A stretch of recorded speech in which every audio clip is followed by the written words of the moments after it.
Welcome to the Father-Son Sports Podcast. The Super Bowl was last night. My name's Connor Croswick, the Wizard with Words, and this is my highly favorable dad, James Croswick. And so we're just going to recap the whole Super Bowl. So Chiefs ended up winning. Yep. So my prediction was right. So I think we should start a tally right now. As far as prediction goes, 1-0. What do you think about that? I did say I thought Kansas City would win, and I was rooting for the 49ers, which, overall it was a real good game. I mean, because Kansas City came out and scored early. So before we jump into it a lot, what I kind of want to do, since we're just going to be talking about the Super Bowl in this episode, is let's talk about it from a macro level, so like a broader level, and then start focusing on like the micro, like some of the more details. So as far as like the whole game. Oh, I thought it was a great game. Yeah. I thought the people got their money's worth, and as far as a comeback win, and had that, and had the intrigue of different plays, and One interesting thing to me is I started watching it at 6:30 like most people, and then by the time it was over, it was actually about 10:30. Right. And 4 hours. if you look at all the post game after, that's 5 hours worth of content worth of watching. Yes. And no other game is that long. Normally games are only like 2 hours, 2.5 hours long. So it's almost like they doubled it with how long the halftime was and how long the commercials are and all the extracurricular stuff. Right. It's almost like they doubled the length of the whole thing. Yeah. But I'm sure the commercial time is big because That's, they're so expensive and stuff, and they make a lot of money that way. that's what's feeding into the length of it. I mean, especially the more commercials. Let's talk about the commercials. Did any of them stick out to you? No, I just as far as the commercials, how some of these products are paired together. I'm sure it's a cost measure, to put two different products in the same commercial. Or if you're under a conglomerate like Procter Gamble, they're putting, a number of products in. I think Kraft Holdings had a couple of products in, like Kool-Aid and the Mr. Peanut and stuff like that. And then another thing I start noticing with these commercials, that if you buy their product now, they're going to donate on your behalf to whatever charity, whatever fund, whatever, it's like, that's just a different look that I see going with some of these commercials now. Yeah. Trying to show some, like, instead of us thinking about them as like big corporations who just have a lot of money, they're trying to make us think that almost they're a little bit they have some humility as far as donating some of those millions of dollars they have. Right.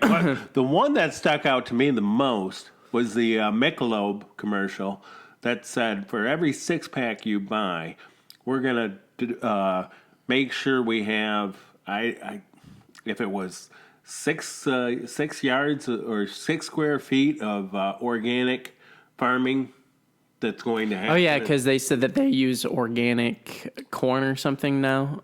Possibly. In their beer. But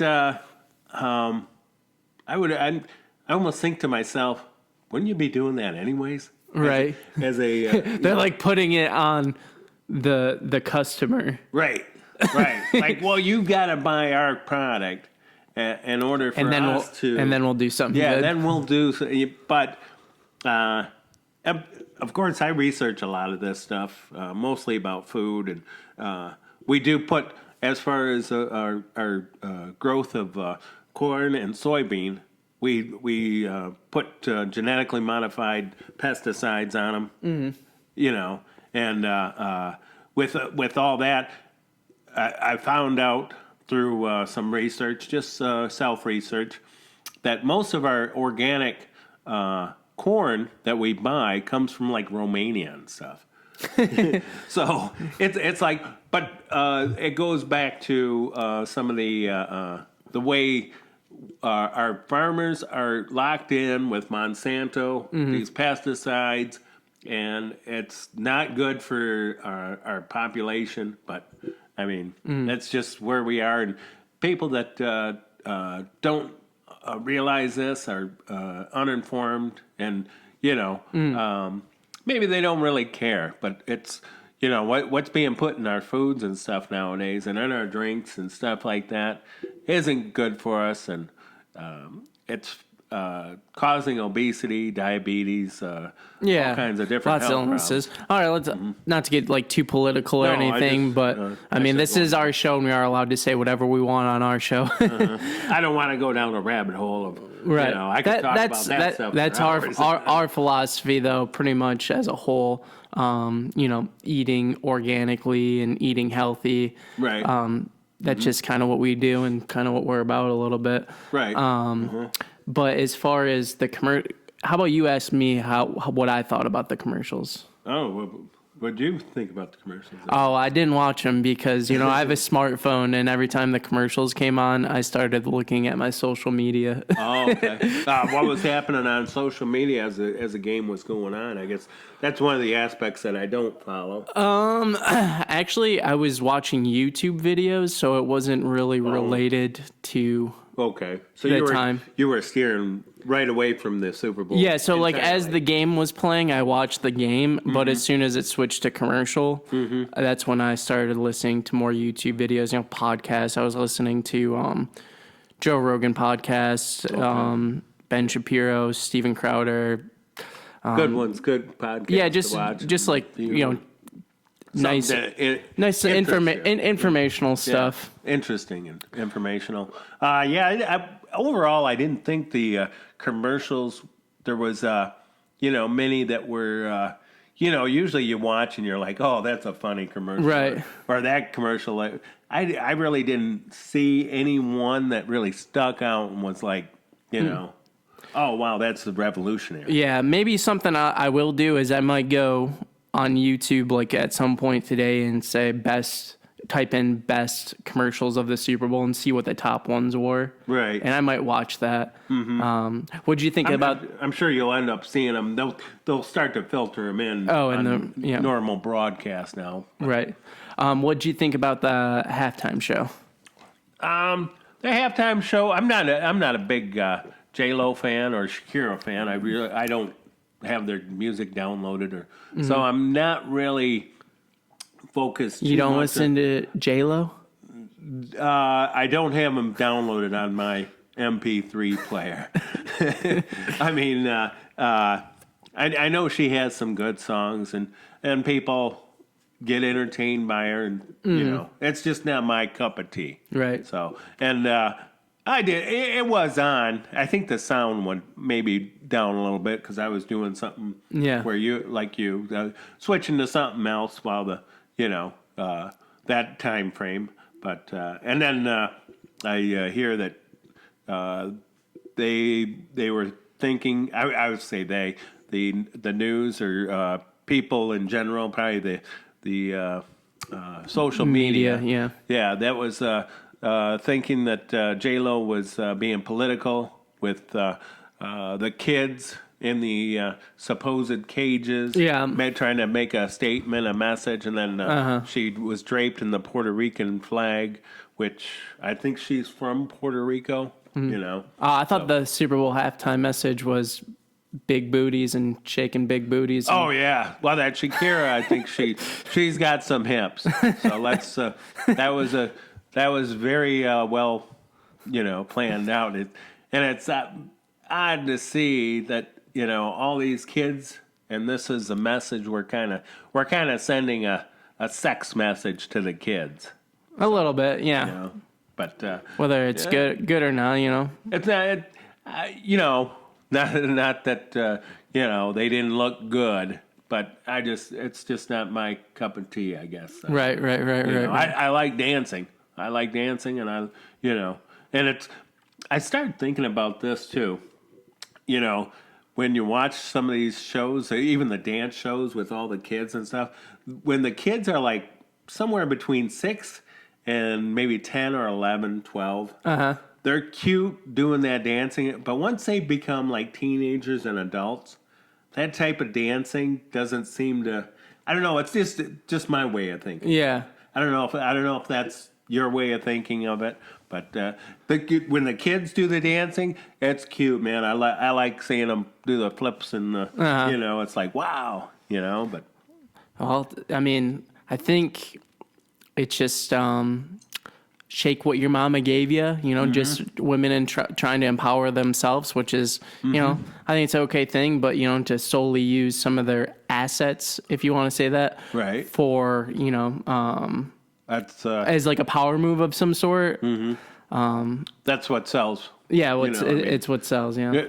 I mean, that's what's been selling in America. Honestly, I didn't watch the halftime show either, so I just read about it because I was more focused on the game. So let's talk about the actual game. Oh yeah. Wow. So Kansas City only scored 10 points in the first half. They were down 20-10 in the first half. I thought. Was it 20-10 or 10-10? No, 10-10. 10-10 at halftime. At the end of the half. Third quarter was 20-10. Right then, I said to myself, San Francisco's put themselves in a perfect position. Yeah. It's 10-10. It's not a high-scoring game, and if they can keep their pressure up and keep Kansas City from hitting long plays, some big plays, that they're gonna be right there at the end, and they ended up taking the lead and then squandering it. I kind of think that a little bit where San Francisco went away a little bit from the running game. Even the announcers were talking about it.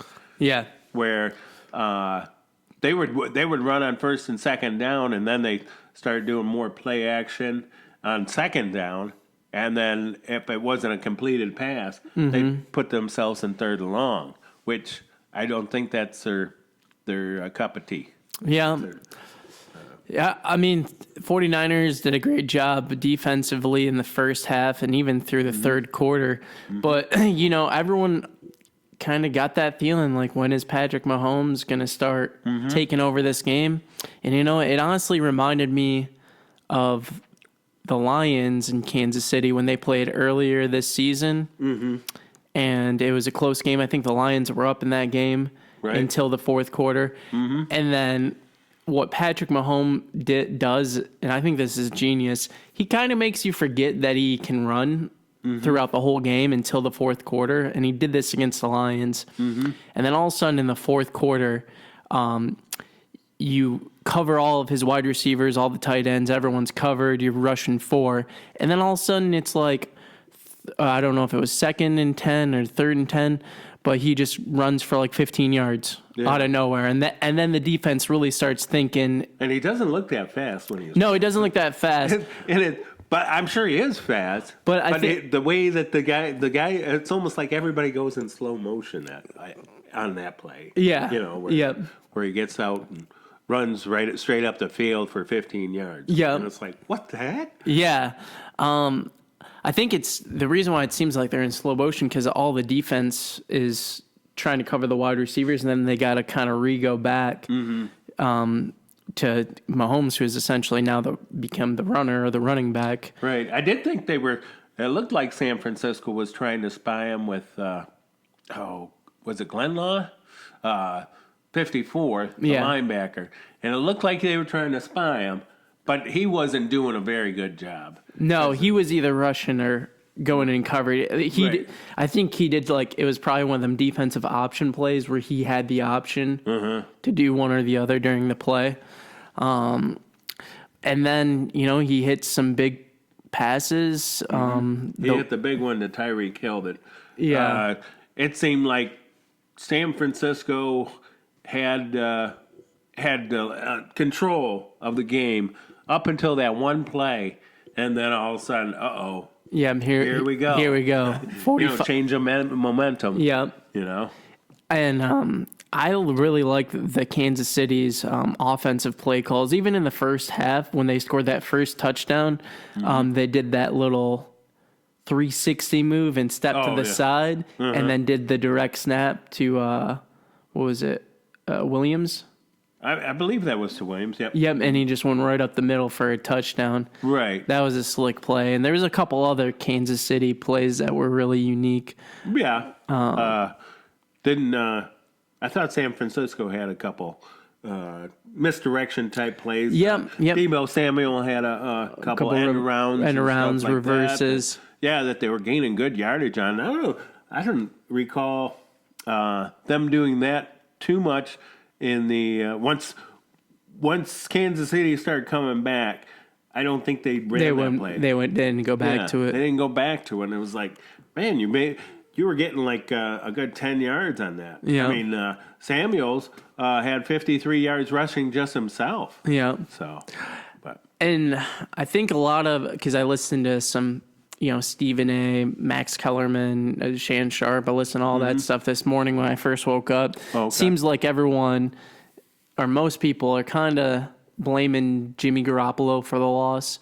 But, I mean, I see where they say that. He got a lot of balls batted down. Yeah, but that one pass that was going to Emmanuel Sanders, if that one pass is on target, I think that was before the second Chiefs touchdown. They would have been winning, and that would have changed the game completely.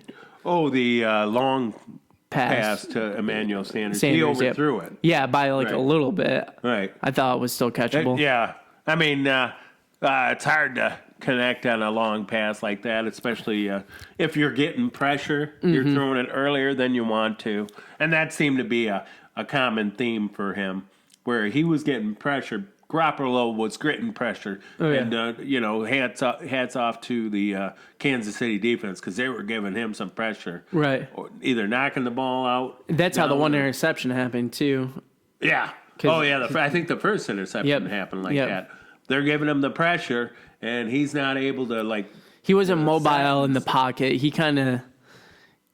I thought Jimmy Garoppolo was sort of a running quarterback. I thought, because he's a younger guy who can run, but I really didn't see any of that last night. No, he wasn't. They didn't. I don't think they wanted him to get out and put himself in danger. So, but they did have some good runs with Tevin Coleman had a nice run. Yeah, they really didn't go to him very much. Mostert. I mean, did he have 2 touchdowns? He got one. Okay, because the fullback is the one that got the receiving touchdown. Right. Yeah. Yeah, he played a pretty viable role. Jakuziak. Yeah. But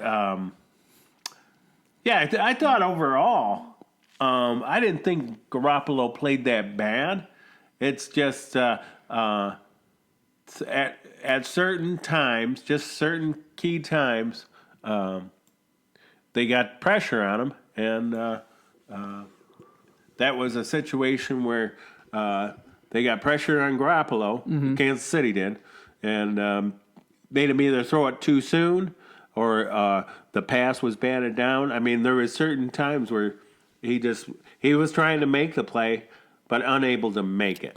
And it looks like the 49ers defensive line, Bosa only had 1 sack, but it looks like they had a combined of 1, 2, 3, 4.5 sacks. There might have been another one. Is there another one? They got pressure to. Oh yeah. They got pressure to 5. Mahomes, and I thought But Mahomes also did a good job with, the one play he did run up that we talked about earlier. Right. And then he did a few times. He didn't complete the pass, but he threw it away. Oh yeah. And, he knew he was in danger. Yeah. It seemed like the San Francisco defense played good up until maybe the last touchdown. Yeah. I mean, they had that one big play with Tyreek Hill. They have the pass to Sammy Watkins. That was a big play. Other than that, I mean, if you They're tell me keeping that- everything short in the first half. I remember Tyreek Hill, he did have about 3 or 4 catches in the first half, but they were all within 8 or 9 yards. right, he seemed to have a lot of drops. Can we go up and see how many targets Tyreek had? And Yeah, let's see. because it seemed like I was. You might have to go down a little bit. There we go. Oh, he had 16 targets. And 9 catches. So he had 7 where he didn't complete the pass. Right, and some of those, I think the one he was overthrown. Yeah, he might have been overthrown on the one, but it seemed like even the interception. Oh, the one that was reviewed too. That it was 2. The review, the one that hit the ground. Yeah, that hit the ground. And I thought he should have probably had that one, but Right. I mean, he was coming back to the ball quite a bit on that one. yeah. But I guess looking at the game, I don't know if you're a 49er fan, you'd say our defense blew this game. You know, I mean, You'd say the offense kind of. the offense didn't score anything in the fourth quarter. Yeah. You know, if you put a drive together in the fourth quarter, actually it was probably about 8 minutes left in the game. They were up by 2 scores. San Francisco was, and then they had I don't know if it was a 3 and out or if they had a first down and then a 3 and out.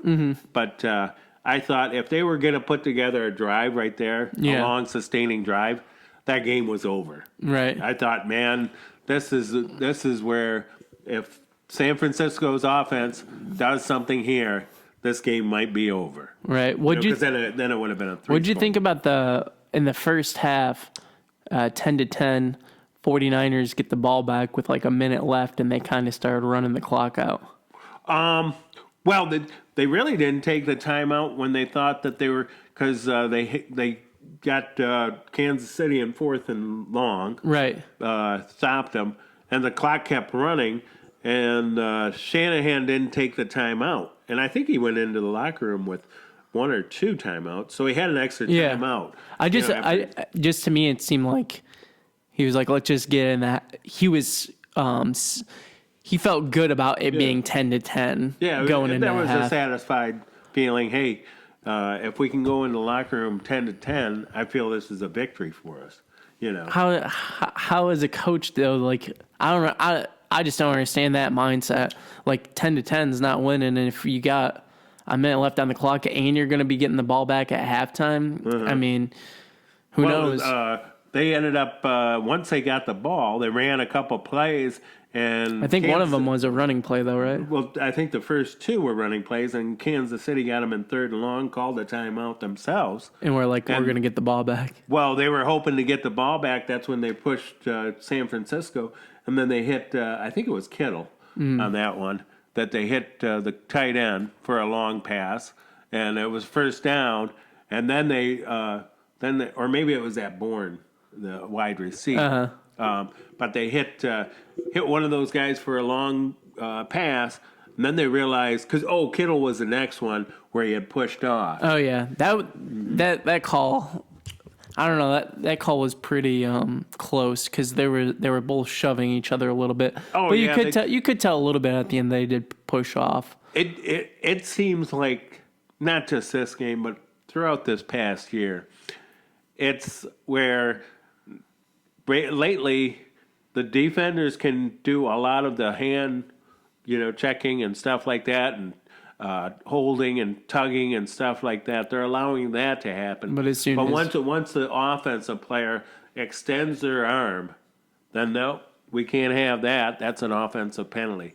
And it's almost like they're gearing this more towards the defense. It's becoming harder and harder probably to be in receiver. I wish they would just figure it out, because the defensive and offensive pass interference calls throughout the whole season have just been weird. It's like sometimes you think it's on the offense and then it's on the defense, and then sometimes you think it's on the defense, they call it on the offense, and sometimes there is blatant back and forth shoving and pushing before the ball's even anywhere in the vicinity of both the players, and nothing is called.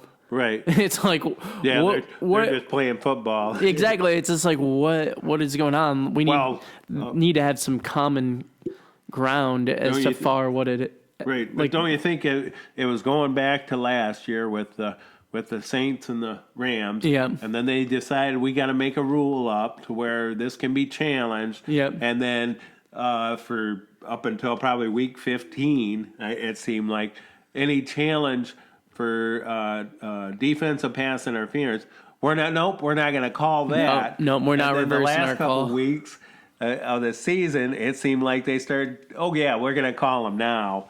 And then, it's like they all got together or so something. it's like you guys change the rules from week to week, or whether it's that's another thing about, I think, the Super Bowl is the officiating team that you have for that Super Bowl. They don't work together all year long. They're thrown together for that one game. Yeah. And I believe that's, the only game that these guys officiate together. Right. So, if you're used to working with somebody for the full year, how what they're going to cover, and it's supposed to be across the board where these guys are supposed to do their job, but Who knows? yeah. I mean, I thought there was like I mentioned that there was a time I think it was in the fourth quarter, and it was on the drive that I thought San Francisco was going to put this game away, where it got to 3rd and long because they. Are you talking about the offsides? Yeah, there was an offsides. It didn't get called, and of course Garoppolo went out of bounds, and he got shoved out of bounds. Yeah, he got shoved out of bounds. He probably was still in bounds. He was, close to, but you could see Kyle Shanahan yelling that, "Hey, they just dumped offsides. How come you guys didn't see that? No replay, no nothing." And then they punt. And even with the punt, I think the guy let the play clock go down as far as he could. Yeah. Before he punted. That kind of reminds me to the hands to the face and that Lions game on. Remember, he got called 2 hands to the face. Was it against the Packers with the? Was that the one where? Or no, that was a face mask. Hands Phantom to the face mask. Yeah. Probably. But hands in the face. That was on our defensive lineman. Was it Harris Snacks or was it the other Snacks guy? Harrison? Yeah. Or it might have been someone else. I don't know, but it clearly didn't happen, and it almost makes you wonder. Maybe we should be able to challenge more than the pass interference. I guess I'm getting to the point where I realize that the game and the players are so much faster, and even watching it, in real time, you have to have replays to slow it down. And if you slow it down in replay, I can see that. And he is in bounds or something like that. But I mean, a lot of these officials, I'm sure they're good at their jobs, and you can't tell me that an official that's 50, 60 years old is going to be as fast as, Tyreek Hill. Patrick Mahomes. Yeah, Tyreek Hill, Patrick Mahomes, in their 20s, in their prime, and scooting all over the field. Well, that's a whole big discussion then if we're going to talk about something like that, because, that's even the case in NBA, NFL, MLB, where it seems like the refs are 50, 60 years old.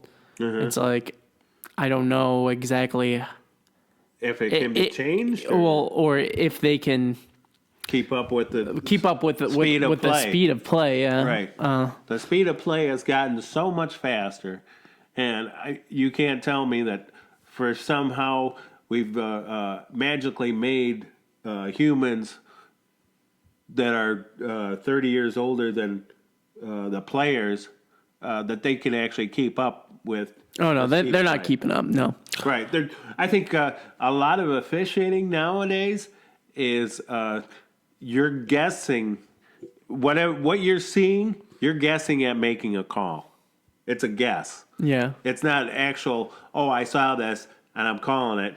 And then a lot of times, mostly in basketball, I think, you'll hear the whistle even before, and then they'll show the replay, and the guy doesn't even touch him. And it's like, what made you call blow the whistle? Right. Was something you thought you saw rather or are going to see. So, anyways, let's see here. You think the Chiefs will repeat? I think they could repeat. There's a possibility. I'm not sure who their free agents are. The one thing I say about the Chiefs, and they really are kind of a cocky, very boisterous bunch. They're a little on the mouthy side, which Well, hold on though, because Andy Reid isn't that way. No, he isn't. Not all the coaches. No, he isn't. He's a real humble type guy, and shout out to Andy Reid for winning his first Super Bowl after. Oh yeah, congratulations, Andy. All that. He deserves it. I mean, if there's a coach out there that deserves it, it's him. Right. And then that kind of makes me think, boy, I almost with the Lions, they're not going to probably win a Super Bowl until they bring in a veteran coach that hasn't won the Super Bowl. And, like the league wants them to win the Super Bowl. Right. This might have been Andy's last chance. Right. Because what players do you think were most cocky on the Kansas City Chief side? Well, I think that Huggy Bear is it. They call him the Honey Badger because he played for LSU. Matthew. Yeah. He seemed to, no matter what the play was, and he could have been 10, 15 yards downfield from where the play was made, where his defense had stopped the 49ers. He was running up and doing some talking. Well, I think he was talking to some of his own players, though, too, because they did call him the emotional leader of the team. I did see that. But there was quite a few times when he seemed to walk over in front of the San Francisco bench quite a few times. It did get chippy, though, back and forth. On both sides. There was some pushing and stuff. On both sides of the ball. But even we said in one of the earlier podcasts about Tyreek Hill talking nobody can cover us. Nobody can cover it. And I'm thinking, 3/4 of the way through that game, if nobody can cover you, what is it? Are you not catching the ball? Well, he did have 100 yards. Did he? Over 100, yeah. Tyreek Hill did. Before the long pass? Not before that. Oh, okay. But, I mean, what he said, he backed up. Right. Ultimately.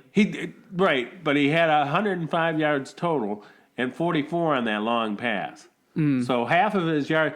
But up until that point, if nobody can cover you, 3/4 of the way through the game, you only got 40 yards. Well, just so you know, he did say no one can cover anyone on our team. Okay. So he was talking more, not him individually, but between him, Kelsey, Sammy Watkins, Damian Williams. And I mean, the score turned out to be 31-20. Right. I mean, he did back up what he said, at least. At the end of the day. I still think if it wasn't for that long throw to Tyreek Hill, I almost think that maybe San Francisco would have won that game. It was a bit like the game. It was a big momentum switch. Right. All right. Well, thanks for watching the show. Super Bowl was fun to watch. It was really competitive, all the way up until the end. So that's always good to see. Oh yeah. Kansas City ended up getting the W, 31-20, and so we're gonna also, just going back to the start of the episode. I did predict that they were gonna win. And he did predict that they were going to lose, so we're just going to leave this at 1-0 right now. I said I thought they'd win, but I'm going to be rooting for San Francisco. That's the Shannon Sharp move.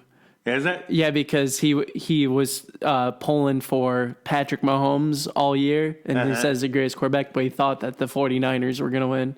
Oh, really? So he gets both ends. So if the Chiefs won, he could say, I told you so. And then if the 49ers won, he could say, I told you so.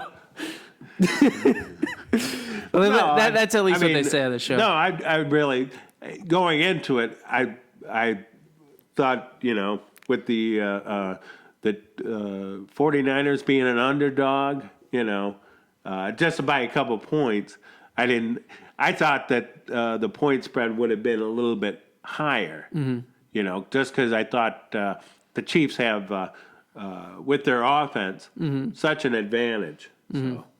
Yeah, and to close out with that, I think with the way we just talked about the refs and with the way that the league's moving, right. I don't think this is a defense wins championships any more type of league. I think very much so. I think it is a offense wins championships type of league now. Just the way that the referees are and just the way how everything's going. At least that was the case in this Super Bowl. I mean, last year with it was the Rams and the Patriots, and everybody thought the Rams were going to come because they were the offensive juggernaut. Yeah, they were offense, and ended up being where the Patriots slowed them down and held them, and so. But, we'll see what happens, but I think moving forward, I mean, it could be changing to and I think it always has been for a little while, but it's even more so now this year, becoming more of an offensive league. Well, I think one of the keys to Kansas City's offense is Tyreek Hill, which he's probably the fastest guy on the field every time he steps out there. Yeah, and not every team is going to be able to get a Tyreek Hill, so it's especially not the Lions. All right. Well, thanks for watching the show. Hope you like this show, and we're gonna be back at some point this week to talk about some basketball. We got March Madness coming up. Oh yeah. And then after March Madness, we got NBA playoffs to talk about. NFL draft. So we've got XFL is starting up this Saturday. So we're gonna have to start. There's eight teams in this league, and they got all kinds of crazy rules. So it's gonna be kind of interesting to. We're definitely gonna have to check that out. Oh yeah. All right. Well, thanks for watching, and stay tuned for some more podcasts coming out of the channel here. Comment, subscribe, all that. Peace.